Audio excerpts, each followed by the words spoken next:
নবম শ্রেণীর ছাত্র ছিলেন।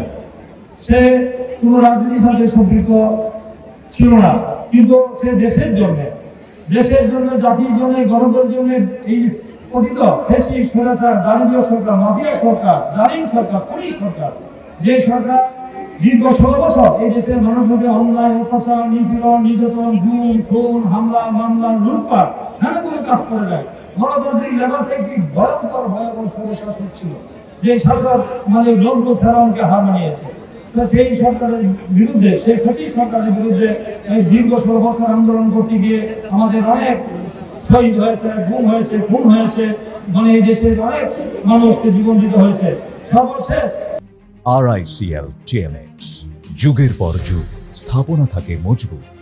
সর্বশেষ আমরা দেখেছি যে বৈষম্যবিরোধী ছাত্র আন্দোলনে দেশের ছাত্র সমাজ যখন যৌক্তিক দাবিতে আন্দোলন করছিল, সেই দাবিকে উপেক্ষা করে তাদের উপরে নৃশংস নিষ্ঠুরভাবে তাদের উপরে নির্যাতন করা হয়েছিল, পুলিশ তাড়িয়ে দেওয়া হয়েছিল, কিন্তু বানিয়ে বেরিয়ে দেওয়া হয়েছিল। তাদের সেই যুবলীগ, ছাত্রলীগের তারা হামলা করে আমাদের বহু নেতা কর্মীকে হত্যা করেছিল। আমরা দেখেছেন যে আমাদের 2024-এর যে জুলাই আগস্টে যে আন্দোলন হয়েছিল, কোটা বিরোধী আন্দোলন, তারপরে বৈষম্য বিরোধী আন্দোলন, এক দফার আন্দোলন, সেই আন্দোলনে আমরা দেখেছিলাম যে ছাত্র সমস্ত দলমত নির্বিশেষে যাবত শ্রেণী পেশার মানুষ স্বাধীনতা যুদ্ধ যেটা দেখা যায়নি, পরবর্তী 90-এর আন্দোলনে আমরা সেটা দেখিনি। স্বৈরাচার বিরোধী আন্দোলনে যে সমস্ত শ্রেণী পেশার মা, শিশু, আবার বৃদ্ধ, বনিতা এবং কৃষক, শ্রমিক, মেহনতি মানুষ, শিশু, সমস্ত ছাত্র, সমস্ত শ্রেণী পেশার মানুষ কিন্তু রাস্তায় নেমে এসেছিল। যে গণ অভ্যুত্থান যাকে বলে, যে 71-এর মহান স্বাধীনতা যুদ্ধ যেটা দেখা যায়নি, সেটা আমরা দেখেছি। মা তার শিশুকে হাতে ধরে নিয়েছে, রাস্তায় নিয়ে সেখানে মিছিলে নিয়ে গেছে। সেখানে আমরা দেখেছি কিভাবে নিষ্ঠুরভাবে মাকে হত্যা করা হয়েছে হেলিকপ্টার দিয়ে। সেই যে ইংলিশ সিনেমায় আমরা দেখি যে সিনেমাতে সেগুলো কিভাবে হেলিকপ্টার থেকে গুলি করে মানুষ হত্যা করে, সেইভাবে মা শিশুকে হত্যা করেছে, কি নৃশংস নিষ্ঠুরভাবে হত্যা চালিয়েছে।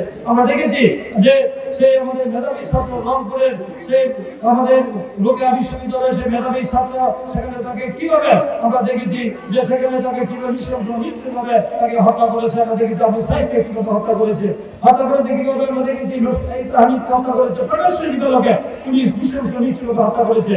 আমাদের মাধবদীতে শাওনকে হত্যা করেছে, মাধবদীতে জাহাঙ্গীর আলমকে হত্যা করেছে, সুমনকে হত্যা করেছে, আমরা ইমনকে হত্যা করেছে। এরকম আমাদের নরসিংদীতে আমাদের এই আন্দোলনের 26 জনকে তার শহীদ হয়েছে, তারা শাহাদত বরণ করেছে। নরসিংদীতে যে বাংলাদেশের যে সবচেয়ে বড় আন্দোলন হয়েছে, 26 জন শহীদ হয়েছে। শুধু তাই নয়, আমাদের কারাগার যে থেকে ভেঙে যে এখানে বিপ্লব হয়েছে, তারা বিপ্লব হয়েছে না বাংলাদেশের, এটা ইতিহাসে একটা বিরল ঘটনা। এই ঘটনার পরে সরকার মোরালি তারা ডিমোরালাইজ হয়ে যায় এবং তারা থেকে বিশ্ব থেকে বুঝেছে বাংলাদেশের কোনো সরকার নয়, যার কারণে দ্রুত এই সরকারের পতন হয়েছে এবং কথিত স্বৈরাচার বাংলাদেশ থেকে পালিয়ে যেতে বাধ্য হয়েছে। তারা আজকে বাংলাদেশ থেকে নিষিদ্ধ হয়েছে। তাই আজকে এই ফ্যাসিস্ট সরকার বিরোধী আজকে জাতীয় ঐক্য গঠিত হয়েছে। সেই জাতীয় ঐক্যের মাধ্যমে আমাদের চক্রান্ত ষড়যন্ত্র মোকাবেলা করে আমরা আগামী দিনে এই দেশের জনগণের সরকার প্রতিষ্ঠিত হবে। আমাদের চূড়ান্ত বিজয় অর্জন তখনই হবে এক নির্বাচিত সরকার, জনগণের সরকার যদি প্রতিষ্ঠিত হবে। সেই নির্বাচন ভুল করার জন্য একটি গভীর চক্রান্ত ষড়যন্ত্র হচ্ছে। সেই ষড়যন্ত্র মোকাবেলা করার জন্য সকলকে সতর্ক থাকতে হবে যে আমাদের শহীদের রক্তে অর্জিত যে আমাদের মুক্ত পরিবেশ, যে আমরা গণতন্ত্রের অভিযাত্রা শুরু করেছি, সেটা যেন ব্যাহত না হয়, শহীদের রক্ত যেন বৃথা না যায়। সেই শহীদের রক্ত সেদিনই সফল হবে যেদিন জনগণের চূড়ান্ত বিজয় অর্জন হবে। গণতন্ত্র যেদিন গণতন্ত্রের চূড়ান্ত বিজয় হবে, জনগণের ভোটে নির্বাচিত একটি জনগণের সরকার প্রতিষ্ঠা হবে, সেদিনই জনগণের সরকার প্রতিষ্ঠা হবে। সেই কথা বলে আগামী দিনে শহীদদের রক্ত বৃথা না যায়, শহীদদেরকে চিরদিন স্মরণীয় করে রাখবো এবং তাদেরকে আমরা শ্রদ্ধার সাথে স্মরণ করবো। এবং শুধু আমরা বর্ষপূর্তি বা তার সাধক বার্ষিকী উদযাপন করে তাদের স্মৃতিচারণের মধ্যে সীমাবদ্ধ রাখতে চাই না। আমরা বাস্তবে তাদেরকে আমরা সবসময় আমরা চিন্তায়, চেতনায়, মনে তাদেরকে আমরা শ্রদ্ধার সাথে স্মরণ করবো। اللهم أنت ربي لا إله إلا أنت خلقتني وأنا عبدك وأنا على عهدك